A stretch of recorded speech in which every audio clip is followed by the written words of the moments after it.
നമ്മളെല്ലാവരും 5 വഖത്ത് നിസ്കരിക്കുന്നവരാണ്.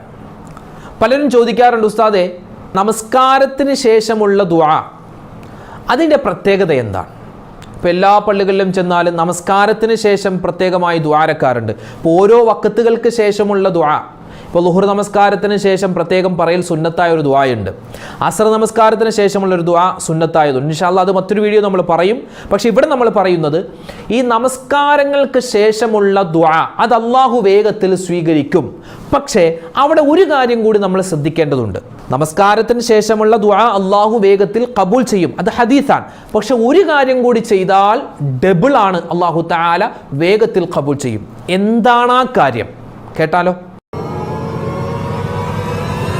ഒരാള് അവൻ്റെ എല്ലാ നമസ്കാരത്തിന് ശേഷവും ഒരു കുഞ്ഞൻ ആയത്തും അതുപോലെ തന്നെ ഒരു ചെറിയ ഒരു ദിക്റും കൂടി പറഞ്ഞാൽ അവനിക്ക് അല്ലാഹു കൊടുക്കുന്നത് 10 അടിമകളെ മോചിപ്പിച്ച പ്രതിഫലമാണ്. അതുപോലെ തന്നെ പൈശാചിക ഉപദ്രവത്തിൽ നിന്നുള്ള കാവലാണ്. നിരവധി നേട്ടങ്ങളാണ് ആ ഒരു ദിക്റും അതുപോലെ ആ കുഞ്ഞൻ ആയത്തും പറഞ്ഞാൽ അല്ലാഹു അവർക്ക് കൊടുക്കുന്നത്. അപ്പോൾ ഇൻഷാ അല്ലാഹ് ഏതൊക്കെയാണത് എന്ന് നമുക്ക് വിശദമായി കേൾക്കാം. അല്ലാഹു തആല നമ്മുടെ സദസ്സിനെ സ്വീകരിക്കട്ടെ. ആമീൻ. അസ്സലാമു അലൈക്കും വറഹ്മത്തുള്ളാഹി വബറകാതുഹു. ബിസ്മില്ലാഹിർ റഹ്മാനിർ റഹീം. അൽഹംദുലില്ലാഹി റബ്ബിൽ ആലമീൻ. വസ്സലാത്തു വസ്സലാമു അലാ സയ്യിദിനാ മുഹമ്മദിൻ വഅലാ ആലിഹി വസ്വഹ്ബിഹി അജ്മഈൻ. അമ്മാ ബഅദ്. ബഹുമാനം നിറഞ്ഞ മുഅ്മിനീങ്ങളെ, പ്രിയം നിറഞ്ഞ സത്യവിശ്വാസികളെ, ഉമ്മമാരെ ഉപ്പമാരെ, അല്ലാഹു സുബ്ഹാനഹു വ തആല നമ്മുടെ എല്ലാവരുടെയും ഹലാലായ നല്ല ഉദ്ദേശങ്ങളൊക്കെ സഫലീകരിച്ച് തരുമാറാവട്ടെ. എല്ലാ വിഷമങ്ങളും പ്രയാസങ്ങളും സങ്കടങ്ങളും ഒരുപാട് ആളുകൾ നമ്മുടെ വീഡിയോകൾക്ക് താഴെ അവരുടെ വിഷമങ്ങളൊക്കെ പറഞ്ഞ് കമൻറ്റായി എഴുതാറുണ്ട്, ദുആ വസിയത്ത് പറയാറുണ്ട്. അല്ലാഹു തആല അവരുടെയും നമ്മുടെയൊക്കെ എല്ലാ വിഷമ പ്രയാസങ്ങളും മാറ്റി എല്ലാവിധ ഖൈറും ബറക്കത്തും ഇരുലോക ജീവിതത്തിൽ അല്ലാഹു നൽകി അനുഗ്രഹിക്കുമാറാവട്ടെ. ആമീൻ യാ റബ്ബൽ ആലമീൻ. നമ്മളെല്ലാവരും നിസ്കരിക്കുന്നവരാണ് അല്ലേ? ഫർള് നിസ്കരിക്കാറുണ്ട്, സുന്നത്ത് നിസ്കരിക്കാറുണ്ട്. അല്ലാഹു നമ്മുടെ നമസ്കാരങ്ങളൊക്കെ പരിപൂർണമായി ഖബൂൽ ചെയ്ത് അനുഗ്രഹിക്കുമാറാവട്ടെ.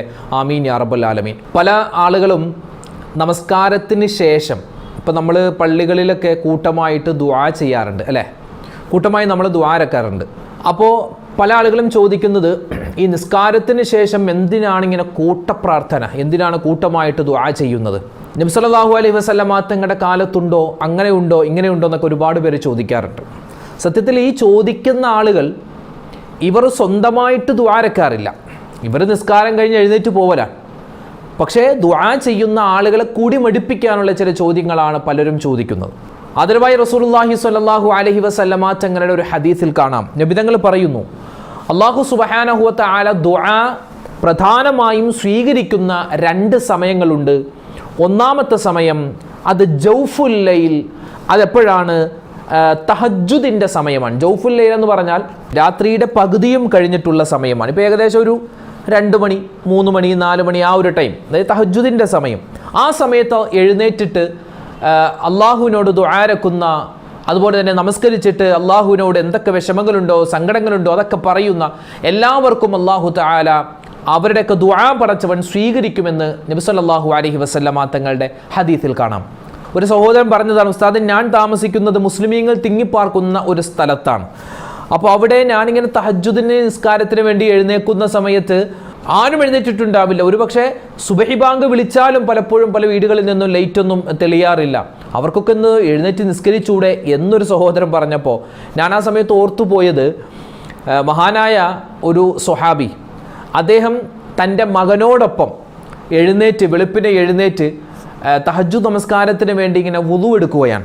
ആ വുളു എടുക്കുന്ന സമയത്ത് ഈ മകൻ ആ വാപ്പയാകുന്ന ആ സ്വഹാബിയോട് ചോദിച്ചു, വാപ്പ, നമ്മുടെ ഈ ചുറ്റുപാടും ആരും എഴുന്നേറ്റിട്ടില്ലല്ലോ, ഇവർക്കൊക്കെ ഒന്ന് എഴുന്നേറ്റിട്ട് നിസ്കരിച്ചിട്ട് കിടന്നാൽ എന്താ എന്ന് ചോദിച്ചപ്പോൾ ആ വാപ്പ പറഞ്ഞ മറുപടി, മോനെ, അങ്ങനെ നീ അവരെ ജഡ്ജ്മെൻറ്റ് ചെയ്യാനാണെങ്കിൽ നീ എഴുന്നേൽക്കേണ്ട കാര്യമില്ല, നീ അങ്ങനെ എഴുന്നേൽക്കേണ്ട കാര്യമില്ല, നിനക്ക് കിടന്നുറങ്ങാം. കാരണം ഒരുപക്ഷെ നമ്മൾ നിസ്കരിക്കുന്നു, ബാക്കിയുള്ളവർ നിസ്കരിക്കുന്നില്ല എന്ന് കരുതരുത്. ഒരുപക്ഷെ അവരും നിസ്കരിക്കുന്നുണ്ടാവാം, അവരുടെ വീട്ടിൽ ചിലപ്പോൾ ലൈറ്റ് തെളിഞ്ഞിട്ടുണ്ടാവില്ല, അല്ലെങ്കിൽ ഈ ബൾബ് തെളിഞ്ഞിട്ടുണ്ടാവില്ല, അത് പല കാരണങ്ങൾ കൊണ്ടാവാം. അതുകൊണ്ട് നാം ആരെയും വിലയിരുത്താൻ പാടില്ല എന്ന് ആ സ്വഹാബി തൻ്റെ മകന് പറഞ്ഞു കൊടുക്കുന്നൊരു ഉപദേശമുണ്ട്. ഞാനിത് പറയാനുള്ള കാരണം, നമ്മൾ ഈ തഹജ്ജുദിനൊക്കെ നിസ്കരിക്കാൻ വേണ്ടി എഴുന്നേൽക്കുന്ന സമയത്ത് പലർക്കും ഉണ്ടാകുന്ന മനസ്സിലൊരു ചിന്തയുണ്ട്. ആ ചിന്ത കാരണം നമ്മുടെ നിസ്കാരം തന്നെ ചിലപ്പോൾ അത് ശരിയാവില്ല, അള്ളാഹു സ്വീകരിക്കില്ല. അതിൽപ്പെട്ടതാണ് ഞാൻ മാത്രമാണ് ഇപ്പോൾ നിസ്കരിക്കുന്നത്, ബാക്കിയുള്ളവരെ നിസ്കരിക്കുന്നില്ല, അല്ലെങ്കിൽ എന്താ അവർക്കൊക്കെ നിസ്കരിച്ചാൽ എന്താ, അങ്ങനെ മറ്റുള്ളവരെ ഇകഴ്ത്തുന്ന തരത്തിലുള്ള ഒരു ചിന്ത മനസ്സിൽ ആ സമയത്ത് ഉണ്ടാവാൻ പാടില്ല. പലർക്കും അങ്ങനെ ഒരു ചിന്ത ഉണ്ടാവാൻ വളരെ സാധ്യത കൂടുതലാണ്. അക്കാര്യം ശ്രദ്ധിക്കുക. അപ്പോൾ നമ്മൾ പറഞ്ഞു വന്നത്, അല്ലാഹു സുബ്ഹാനഹു വ തആല നമ്മുടെ ദുആകളെ വേഗത്തിൽ സ്വീകരിക്കുന്ന ഒരു സമയമാണ് ജൗഫുൽ ലൈൽ, അതായത് അർദ്ധരാത്രി അല്ലെങ്കിൽ ആ രാത്രിയുടെ പകുതി പിന്നിട്ട് ആ സമയം. രണ്ടാമത്തേത് ബഅദ സ്വലാ, നമസ്കാരങ്ങൾക്ക് ശേഷം. നമസ്കാരങ്ങൾക്ക് ശേഷം ഒരു മനുഷ്യൻ ദുആ ചെയ്താൽ അവൻ്റെ ദുആ അല്ലാഹു തആല ഒരിക്കലും തട്ടിക്കളയില്ലെന്നാണ്. നിസ്കാരം അല്ലേ, അത് വല്ലാത്തൊരു ഇബാദത്താണത്. നമസ്കാരം. ഇപ്പോൾ ഹജ്ജ് നമുക്ക് നിർബന്ധമാണ്. ആർക്ക് നിർബന്ധം? ആരോഗ്യമുണ്ടെങ്കിൽ, അതുപോലെ തന്നെ പൈസ ഉണ്ടെങ്കിൽ, വഴി സൗകര്യമുണ്ടെങ്കിൽ അങ്ങനെയുള്ള ആളുകൾക്ക് ഹജ്ജ് നിർബന്ധമാണ്. ഒരാളെ സംബന്ധിച്ചിടത്തോളം അയാൾക്ക് പൈസയില്ല, പാവപ്പെട്ടവനാണ്, അയാൾക്ക് ഹജ്ജ് നിർബന്ധമില്ല. ഇനി ഒരാൾ നോമ്പ് പിടിക്കുന്നു, ആ നോമ്പുകാരൻ അയാൾ രോഗിയാണെങ്കിൽ അയാൾക്ക് നോമ്പ് പിടിക്കണ്ട, അയാൾക്ക് അതിൻ്റെതായ വിധികളും അതുപോലെ തന്നെ കഫാറത്തുകളൊക്കെ ഉണ്ട്, അതൊക്കെ ചെയ്താൽ മതി. എന്നാൽ ഒരാൾ രോഗിയാണെങ്കിലും ആരോഗ്യമുള്ളവനാണെങ്കിലും അവൻ യാത്രക്കാരനാണെങ്കിലും പിന്നെ എത്ര വലിയ രോഗിയാണെങ്കിലും ആരാണെങ്കിലും നിസ്കാരം നിർബന്ധമാണ്. അതാണ് നിസ്കാരവും മറ്റ് ഇബാദത്തും തമ്മിലുള്ള വ്യത്യാസം. നിസ്കാരം എന്ന് പറഞ്ഞാൽ ഏത് സമയത്തും ഏത് സാഹചര്യത്തിലും നമ്മൾ നിസ്കരിക്കാം. ചൂടാവട്ടെ, തണുപ്പാവട്ടെ, മഞ്ഞാവട്ടെ, ഇനി രോഗിയായി കിടക്കുന്നതാവട്ടെ, ഏത് സമയത്തും. നിന്ന് നിസ്കരിക്കാൻ പറ്റുന്നില്ലേ, ഇരുന്ന് നിസ്കരിക്ക്. ഇരിക്കാൻ പറ്റുന്നില്ലേ, കിടന്ന് നിസ്കരിക്ക്. കിടന്നിട്ട് നിസ്കരിക്കാൻ പറ്റുന്നില്ലേ, അവൻ ആംഗ്യം കാണിക്ക്. അവൻ ആംഗ്യം കാണിക്കാൻ പറ്റുന്നില്ല, അവൻ്റെ കണ്ണുകൊണ്ട് അവൻ ഇങ്ങനെ നിസ്കരിക്കുന്നത് പോലെ കാണിക്ക്. അതിനും പറ്റുന്നില്ല, അവൻ്റെ ഹൃദയം കൊണ്ട് അവൻ നിസ്കാരത്തെപ്പറ്റി ചിന്തിക്ക്, അല്ലേ? നിസ്കാരത്തെപ്പറ്റി ചിന്തിക്ക്. ഇപ്പോൾ ഒരാൾ ഓപ്പറേഷൻ കഴിഞ്ഞ് കിടക്കുകയാണ്, ഐസിയുയിൽ കിടക്കുന്നു, വെന്റിലേറ്ററിൽ കിടക്കുന്നു, അയാൾക്ക് ബോധമുണ്ടെങ്കിൽ നിസ്കാരത്തിൻ്റെ സമയമായി അല്ലെങ്കിൽ ബാങ്ക് വിളി കേൾക്കുന്നുണ്ടെങ്കിൽ അയാൾ ആ കിടന്ന കിടപ്പിൽ തന്നെ മനസ്സിൽ ഇങ്ങനെ ഓർക്കണം, നിസ്കാരത്തിൻ്റെ ഓരോ ചലനങ്ങളും അയാൾ മനസ്സുകൊണ്ട് ഓർക്കണമെന്നാണ്. അത്രമാത്രം പിടിച്ചു വെച്ചിരിക്കുന്നു അല്ലാഹു തആല നിസ്കാരത്തെ നമ്മളുമായിട്ട്. അപ്പൊ അങ്ങനെയുള്ള ആ നിസ്കാരം, ഫർദ് നമസ്കാരത്തിന് ശേഷമുള്ള ദുആ അല്ലാഹു തആല സ്വീകരിക്കുന്നതാണ് ഒരു മനുഷ്യൻ. അപ്പോൾ ഫർദ് നിസ്കാരത്തിന് ശേഷമുള്ള ദുആ ഏതായാലും അല്ലാഹു സ്വീകരിക്കും. അതോടൊപ്പം തന്നെ ഇനി ഇൻഷാ അല്ലാഹ് നമ്മൾ പറയാൻ പോകുന്നത് നിസ്കാരം കഴിഞ്ഞിട്ട് പറയേണ്ട ചെറിയ ഒരു ദുആയും ചെറിയ ഒരു ആയത്തും. ഈ രണ്ട് കാര്യം കൂടി ചെയ്തിട്ട് നമ്മൾ ദുആ എന്നാൽ പെർഫെക്റ്റ് ആണ്. അല്ലാഹു തആല ദുആ ഉറപ്പായും സ്വീകരിച്ചിരിക്കും. ഒരാൾ ഒരു ദിക്ർ പറഞ്ഞിട്ട് ദുആ ചെയ്താൽ അല്ലാഹു തആല അവൻ്റെ ദുആ വേഗത്തിൽ ഖബൂൽ ചെയ്യുമെന്നാണ്. ഇന്നിപ്പോൾ ഒരുപാട് പേര് പരാതി പറയാറുണ്ട്, ഞങ്ങളൊക്കെ ഒരുപാട് സങ്കടത്തിലാണ്, വിഷമത്തിലാണ്, ഒരുപാട് ദുആ ചെയ്തു, നേർച്ചകൾ നേർന്നു, ഒരുപാട് നിസ്കരിച്ചു, നോമ്പ് പിടിച്ചു, എന്നിട്ടൊന്നും രോഗം മാറുന്നില്ല, പ്രയാസം മാറുന്നില്ല, സങ്കടം മാറുന്നില്ല. അങ്ങനെ ഒരുപാട് പരാതി പറയുന്നവരുണ്ട്. ഞാൻ അവരോട് പറയട്ടെ, അങ്ങനെ നമ്മുടെ പരാതി പറയുന്നതിന് മുമ്പ് നമ്മൾ ചെയ്യുന്ന ഈ നിസ്കാരവും നോമ്പും നമ്മുടെ ദുആയും ഒക്കെ ഖബൂലാകുന്നുണ്ടോ, ആ ഖബൂലിയത്ത് കിട്ടാനുള്ള കാര്യങ്ങൾ നമ്മൾ ചെയ്യുന്നുണ്ടോ എന്നുകൂടി നമ്മൾ ചിന്തിക്കണം. അതിൽപ്പെട്ടതാണ് ചില സമയങ്ങളിൽ അല്ലാഹു തആല ദുആ സ്വീകരിക്കും. ആ സമയത്ത് നമ്മൾ ദുആ ഇറക്കണം. അതിൽപ്പെട്ട ഒന്നാണ് അർദ്ധരാത്രി അല്ലെങ്കിൽ രാത്രിയുടെ 2/3 ഭാഗം പിന്നിട്ട സമയം. അതുപോലെ തന്നെ എല്ലാ നമസ്കാരത്തെ, പ്രത്യേകിച്ച് ഫർദായ നമസ്കാരങ്ങൾക്ക് ശേഷമുള്ള ദുആ അല്ലാഹു തആല സ്വീകരിക്കുന്നതാണ്. ആ ഫർദ് നിസ്കാരത്തിന് ശേഷമുള്ള ദുആ ഒന്നുകൂടി അല്ലാഹു തആല സ്വീകരിക്കാൻ, ഒരിക്കലും തട്ടിക്കളയാതിരിക്കാൻ 1-2 ദിക്റുകൾ പറയൽ, ദുആകൾ പറയൽ പ്രത്യേകം നല്ലതാണ്. ഏതാണ് ആ ദിക്ർ? നമ്മളിപ്പോൾ സാധാരണ നമസ്കാരത്തിന് ശേഷം എങ്ങനെയാ നമ്മൾ നമസ്കാരം കഴിഞ്ഞാൽ അസ്സലാമു അലൈക്കും വറഹ്മത്തുള്ളാഹ്, അസ്സലാമു അലൈക്കും വറഹ്മത്തുള്ളാഹ്, അല്ലെ? അങ്ങനെയല്ലേ നമ്മൾ സലാം വിട്ടുക. അസ്സലാമു അലൈക്കും വറഹ്മത്തുള്ളാഹ്, അസ്സലാമു അലൈക്കും. അങ്ങനെ തലങ്ങനെ ആട്ടേണ്ട കാര്യമില്ല, തല നേരെ വെക്കുക. അസ്സലാമു അലൈക്കും വറഹ്മത്തുള്ളാഹ്, പിന്നെ ഇങ്ങോട്ട് കൊണ്ടുവരിക. അസ്സലാമു അലൈക്കും വറഹ്മത്തുള്ളാഹ്, അസ്സലാമു അലൈക്കും വറഹ്മത്തുള്ളാഹ്. അങ്ങനെയല്ല, അസ്സലാമു അലൈക്കും. അക്കും വരുമ്പോൾ പതിയെ തല ഇങ്ങനെ തിരിക്കാൻ തുടങ്ങണം. നമ്മുടെ ഈ കവിള് പുറകിലിരിക്കുന്ന ആളുകൾക്ക് കാണാൻ പറ്റുന്ന തരത്തിലേക്ക് ഇങ്ങനെ തിരിക്കണമെന്നാണ്. അസ്സലാമു അലൈക്കും വറഹ്മത്തുള്ളാഹ്, അസ്സലാമു അലൈക്കും വറഹ്മത്തുള്ളാഹ്. അങ്ങനെയാണ് സലാം വീട്ട്. അസ്സലാമു അലൈക്കും വറഹ്മത്തുള്ളാഹി, അസ്സലാമു അലൈക്കും. അങ്ങനെയല്ല കേട്ടോ. അപ്പോൾ ആ സലാം വീട്ടുന്ന രൂപം മനസ്സിലാക്കി വെക്കുക. സലാം വീട്ടിക്കഴിഞ്ഞാൽ പിന്നെ നമ്മൾ ഉടൻ തന്നെ പറയണം എന്ത്? അസ്തഗ്ഫിറുല്ലാഹ് അസ്തഗ്ഫിറുല്ലാഹ് അസ്തഗ്ഫിറുല്ലാഹ് 3 പ്രാവശ്യം നമ്മൾ ഇസ്തിഗ്ഫാർ പറയും. അത് കഴിഞ്ഞോ അല്ലാഹുമ്മ അന്തസ്സലാം വ മിൻകസ്സലാം വ ഇലൈക യർജിഉസ്സലാം ഹയ്യിനാ റബ്ബനാ ബിസ്സലാം വ അദ്ഖിൽനാ ബിറഹ്മതിക ദാറസ്സലാം. അല്ലേ, ആ ദിക്റൊക്കെ നമ്മൾ പറയാറുണ്ടല്ലോ. അല്ലാഹുമ്മ ലാ മാനിഅ ലിമാ അഅതൈത വലാ മുഅതി ലിമാ മനഅത വലാ മുബദ്ദില ലിമാ ഹകംത വലാ യൻഫഉ ദൽ ജദ്ദി മിൻകൽ ജദ്ദ് തുടങ്ങിയ ഒരുപാട് ദിക്റുകളുണ്ട്. പല രൂപത്തിലും ഈ ദിക്ർ ഹദീസുകളിൽ വന്നിട്ടുണ്ട്. ആ രൂപം നമ്മൾ പഠിച്ച രൂപത്തിൽ പറയുക. അത് കഴിഞ്ഞിട്ടൊരു മനുഷ്യൻ ആയത്തുൽ കുർസിയാണ് ഓതേണ്ടത്. അല്ലാഹു ലാ ഇലാഹ ഇല്ലാ ഹുവൽ ഹയ്യുൽ ഖയ്യൂം ലാ തഅഖുദുഹു സിനതുൻ വലാ നൗം ലഹു മാ ഫിസ് സമാവാതി വമാ ഫിൽ അർദ് മൻ ദല്ലദീ യശ്ഫഉ ഇൻദഹു ഇല്ലാ ബിഇദ്നിഹി യഅലമു മാ ബൈന ഐദീഹിം വമാ ഖൽഫഹും വലാ യുഹീതൂന ബിശൈഇൻ മിൻ ഇൽമിഹി ഇല്ലാ ബിമാ ശാഅ വസിഅ കുർസിയ്യുഹുസ് സമാവാതി വൽ അർദ് വലാ യഊദുഹു ഹിഫ്ളുഹുമാ വഹുവൽ അലിയ്യുൽ അലീം. ഈ ആയത്തുൽ കുർസി ഒരു മനുഷ്യൻ ആയത്തുൽ കുർസി ഫർദ് നമസ്കാരങ്ങൾക്ക് ശേഷം ഓതിയാൽ അവന്റെയും സ്വർഗത്തിന്റെയും ഇടയിൽ ഒരൊറ്റ മറ മാത്രമാണ്. അത് മരണമെന്ന മറ മാത്രമാണ്. ഇതൊക്കെ നമുക്ക് അറിയാവുന്ന കാര്യമാണ്. അപ്പോൾ ആയത്തുൽ കുർസി ഓതിയാൽ റബ്ബേ എത്ര വലിയ നേട്ടമാണ്. ഒരു മനുഷ്യൻ വീട്ടിലേക്ക് കയറുന്ന സമയത്ത്, വാഹനത്തിലേക്ക് കയറുമ്പോൾ, അവന്റെ സ്ഥാപനത്തിലേക്ക് കയറുമ്പോൾ, അവൻ സ്കൂളിലേക്ക് പഠിക്കാൻ പോകുന്നു, അല്ലെങ്കിൽ കോളേജിലേക്ക് പഠിക്കാൻ പോകുന്നു, അവൻ ട്യൂഷൻ സെന്ററിലേക്ക് പോകുന്നു, അവൻ എന്തെങ്കിലും ഒരു ജോലി ചെയ്യാൻ വേണ്ടി പോകുന്നു, അങ്ങനെ എന്ത് കാര്യത്തിനാണോ നമ്മൾ പോകുന്നത് ആ കാര്യം ഹൈറായി കിട്ടാൻ, പ്രത്യേകിച്ച് വീട്ടിലേക്ക് കിടക്കുമ്പോൾ ഐശ്വര്യവും ഉണ്ടാവാൻ, അതുപോലെ തന്നെ വഴക്കുകളൊക്കെ മാറാൻ, പ്രയാസങ്ങളൊക്കെ മാറാൻ ആയത്തുൽ കുർസി ഓതുക. ഇത് നമുക്കറിയാവുന്ന കാര്യമാണ്. നിരവധി നേട്ടങ്ങളാണ്. ആയത്തുൽ കുർസി പതിവാക്കുന്ന ആളുകൾക്ക് കൂട്ടുകാരായി വരുന്നത് മലക്കുകളാണ്.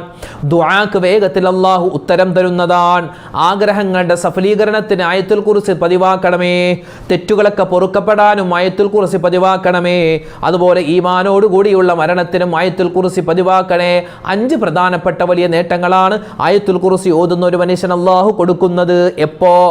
ഏത് സമയത്തും. പ്രത്യേകിച്ച് നമസ്കാരത്തിന് ശേഷം ആയത്തുൽ കുർസി ഓതി കഴിഞ്ഞാൽ ഈമാനോടുകൂടിയുള്ള മരണം അല്ലാഹു നൽകുന്നതാണ്.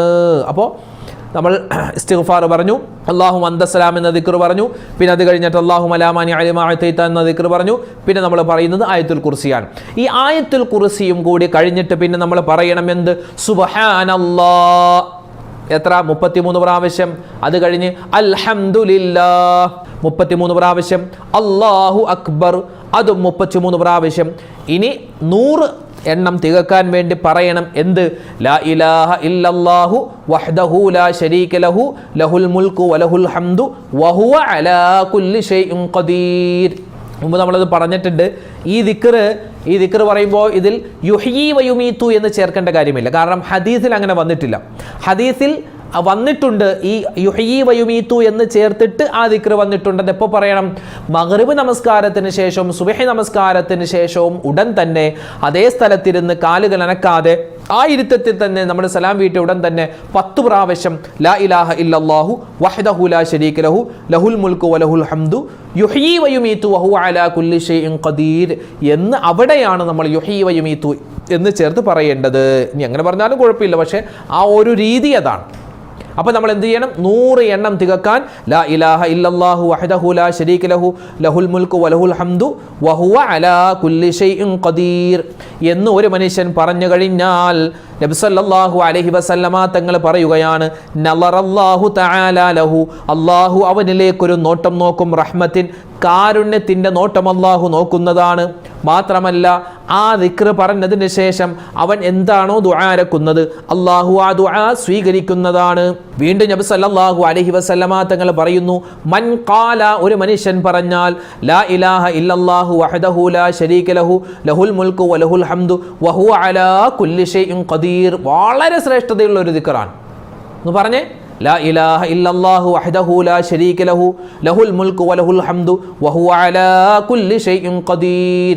എന്താ അതിൻ്റെ അർത്ഥം നമ്മളൊക്കെ മുമ്പ് പറഞ്ഞിട്ടുണ്ട്. ലാ ഇലാഹ ഇല്ലല്ലാഹു വഹ്ദഹു ലാ ശരീക ലഹു, ആരാധനക്കർഹൻ അല്ലാഹു അല്ലാതെ മറ്റാരുമില്ല, അവൻ ഏകനാണ്, അവനിക്ക് യാതൊരു പങ്കുകാരുമില്ല. ലഹുൽ മുൽക്കു വലഹുൽ ഹംദു, അല്ലാഹുവേ നിനക്കാണ് മുഴുവൻ രാജാധികാരവും, നിനക്കാണ് മുഴുവൻ സ്തുതികളും. വഹു അലാ കുല്ലി ഷൈഇൻ ഖദീർ. അല്ലാഹുവേ എല്ലാത്തിനും നിനക്ക് കഴിവുണ്ട്, എല്ലാ കഴിവുകളും നിന്റേതാണ്, എല്ലാത്തിനും നിനക്ക് കഴിവുണ്ട് എന്നർത്ഥം വരുന്ന ആ ദിക്ർ അതൊരു മനുഷ്യൻ കുല്ല യൗമിൻ മിഅത മറ, എല്ലാ ദിവസവും 100 വട്ടം അവൻ പറഞ്ഞാൽ, ഒറ്റ ഇരിപ്പിന് തന്നെ പറയണമെന്നില്ല, നമ്മൾ ഘട്ടം ഘട്ടമായിട്ട് പറഞ്ഞാൽ മതി. രാവിലെ കുറച്ച് പറഞ്ഞു, ഉച്ചക്ക് കുറച്ച് പറഞ്ഞു, വൈകിട്ട് കുറച്ച്, അങ്ങനെ പറഞ്ഞാൽ മതി. അങ്ങനെ എത്ര പ്രാവശ്യം? 100 വട്ടം. മിഅത മറ, ഒരാൾ 100 വട്ടം പറഞ്ഞാൽ കാനത ലഹു അദ്ല അശറ റിഖാബ്, 10 അടിമകളെ മോചിപ്പിച്ച പ്രതിഫലം അല്ലാഹു അവനിക്ക് കൊടുക്കുന്നതാണ്. 10 അടിമകളെ മോചിപ്പിച്ച പ്രതിഫലം എന്ന് പറഞ്ഞാൽ, മുൻകാലങ്ങളിലൊക്കെ അടിമ സമ്പ്രദായം ഉണ്ടായിരുന്നു, ഇന്നതില്ല. ആ സമയത്ത് അടിമകളെ മോചിപ്പിക്കുക എന്ന് പറഞ്ഞാൽ ഇസ്ലാമിൽ വളരെ പ്രാധാന്യമുള്ള, വളരെ കൂലി കിട്ടുന്നൊരു കാര്യമാണ്. ആ ഒരു കൂലി നമുക്ക് ഈ കാലത്ത് നേടാൻ എത്ര, 1 അല്ല 2 അല്ല 3 അല്ല 10 അടിമകളെ മോചിപ്പിച്ച പ്രതിഫലം കിട്ടും. എന്തു പറഞ്ഞാൽ ഈ ഒരു ദിക്ർ 100 വട്ടം പറഞ്ഞാൽ പിന്നെയോ 100 നന്മകൾ ചെയ്ത പ്രതിഫലം, 100 തിന്മകൾ അല്ലാഹു മായ്ക്കപ്പെടുന്നു. രാവിലെയാണ് ഈ ദിക്ർ പറയുന്നതെങ്കിൽ രാത്രി വരെ ഹിർസും മിനശ് ശൈത്വാൻ, ശൈത്വാനിൽ നിന്നുള്ള കാവൽ അല്ലാഹു അവനിക്ക് കൊടുക്കുന്നതാണ്. ഇനി രാത്രിയാണ് പറയുന്നതെങ്കിൽ രാവിലെ വരെ അവനിക്ക് അല്ലാഹു തആല ശൈത്വാന്റെ ശർറിനെ തൊട്ടുള്ള കാവൽ കൊടുക്കുന്നതാണ്. അപ്പോൾ അൽഹംദുലില്ലാഹ് വളരെ പ്രാധാന്യമുള്ളൊരു ദിക്റാണ്. അപ്പോൾ നമ്മൾ നമസ്കാരത്തിന് ശേഷം ഈ ഒരു ദിക്റുകൾ, ആദ്യം ഇസ്തിഗ്ഫാർ പറയുന്നു, പിന്നെ നമ്മൾ അല്ലാഹുമ്മ അന്തസ്സലാം, പിന്നെ അല്ലാഹുമ്മ ലാ മാനിഅ ലിമാ അഅതൈത, അത് കഴിഞ്ഞിട്ട് നമ്മൾ ആയത്തുൽ കുർസി ഓതുന്നു. ഇനിയിപ്പോൾ ഈ 3 ദിക്ർ പറഞ്ഞില്ലെങ്കിലും, പറയൽ വളരെ പ്രാധാന്യമുള്ളതാണ്, സുന്നത്താൻ. ഇനി അഥവാ പറഞ്ഞില്ലെങ്കിലും ആയത്തുൽ കുർസി നമ്മൾ മുടക്കാൻ പാടില്ല. ആയത്തുൽ കുർസി, അതുപോലെ തന്നെ സുബ്ഹാനല്ലാഹ് അൽഹംദുലില്ലാഹ് അല്ലാഹു അക്ബർ 33 പ്രാവശ്യം, ആയത്തുൽ കുർസി 1 പ്രാവശ്യം, അത് കഴിഞ്ഞ് സുബ്ഹാനല്ലാഹ് അൽഹംദുലില്ലാഹ് അല്ലാഹു അക്ബർ 33 പ്രാവശ്യം, 100 തികക്കാൻ വേണ്ടി ലാ ഇലാഹ ഇല്ലല്ലാഹു വഹ്ദഹു ലാ ശരീക ലഹു ലഹുൽ മുൽക്കു വലഹുൽ ഹംദു വഹുവ അലാ കുല്ലി ഷൈഇൻ ഖദീർ എന്ന ദിക്ർ പറഞ്ഞിട്ട് ദുആ ചെയ്താൽ അവൻ്റെ ദുആ അല്ലാഹു തആല സ്വീകരിക്കുന്നതാണ്. അതാണ് നമ്മൾ പറഞ്ഞു വന്നത്. അപ്പോൾ ദുആ സ്വീകരിക്കപ്പെടുന്ന പ്രധാനപ്പെട്ട 2 സമയങ്ങൾ, ഒന്ന് ജൗഫുൽ ലൈൽ, പാതിരാത്രി, രണ്ടാമത്തേതോ ദുബറ കുല്ലി സ്വലാ, എല്ലാ നമസ്കാരത്തിന് ശേഷവും, എല്ലാ ഫർദ് നമസ്കാരത്തിന് ശേഷവും എന്ന് മറ്റൊരു റിവായത്തിൽ കാണാം. അങ്ങനെ നിസ്കാരത്തിന് ശേഷം ഏതായാലും അല്ലാഹു ദുആ സ്വീകരിക്കും. പക്ഷേ ഈ ഇപ്പം പറഞ്ഞ ഈ ദിക്റുകൾ കൂടി പറഞ്ഞിട്ട് ദുആ എന്നാൽ വമ്പൻ പ്രതിഫലമാണ്, അള്ളാഹു വേഗത്തിൽ കബൂൽ ചെയ്യുമെന്നാണ്. അപ്പോൾ ഇൻഷാ അല്ലാഹ് ഇതൊക്കെ ഞങ്ങൾ ചെയ്യാറുണ്ട് ഉസ്താദെ, ഇതൊക്കെ അറിയാവുന്ന കാര്യമല്ലേ? ആയിക്കോട്ടെ, അറിയാവുന്ന കാര്യമാണെങ്കിൽ ഒന്ന് ഉണർത്തി തരുമ്പോൾ അത് നിത്യമായി ചെയ്യാനുള്ളൊരു തോന്നൽ നമ്മുടെ മനസ്സിൽ ഉണ്ടാവണം. ഇനി അഥവാ ചെയ്യാത്തവരാണെങ്കിൽ ഇൻഷാ അല്ലാഹ് ഇന്നു മുതൽ, ഇത് കേട്ടത് മുതൽ നിങ്ങൾ ചെയ്യുക. ഒരുപാട് പേരാണ് ഈ കമൻറ്റുകൾ വായിച്ചു നോക്കിയാൽ ദുആ മാത്രമാണ്, ദുആ വസിയത്ത് മാത്രമാണ്. അല്ലാഹുവേ പടച്ചവനെ, ആരൊക്കെ ഞങ്ങളോട് ദുആ രംഗാൻ പറഞ്ഞു, അവരുടെയൊക്കെ അവസ്ഥകളും അവരുടെയൊക്കെ പ്രയാസങ്ങളും പ്രശ്നങ്ങളൊക്കെ നീ അറിയുന്നവനാണ് ഞങ്ങളെക്കാൾ കൂടുതൽ. അല്ലാഹു അവരുടെയൊക്കെ എല്ലാ വിഷമങ്ങളും നീ മാറ്റിക്കൊടുക്കണേ അല്ലാ, എല്ലാവിധ ഖൈറും അവർക്കും ഞങ്ങൾക്കും നീ നൽകണേ അല്ലാ. ആമീൻ യാ റബ്ബൽ ആലമീൻ. നാളെ ഇൻഷാ അല്ലാഹ് മറ്റൊരു വീഡിയോയുമായിട്ട് നമുക്ക് കാണാം. അല്ലാഹു നമ്മളെ സലാമത്തിലാക്കട്ടെ, അവൻ്റെ കാവലിൽ ആക്കട്ടെ. ആമീൻ. അസ്സലാമു അലൈക്കും വറഹ്മത്തുള്ളാഹി വബറകാതുഹു.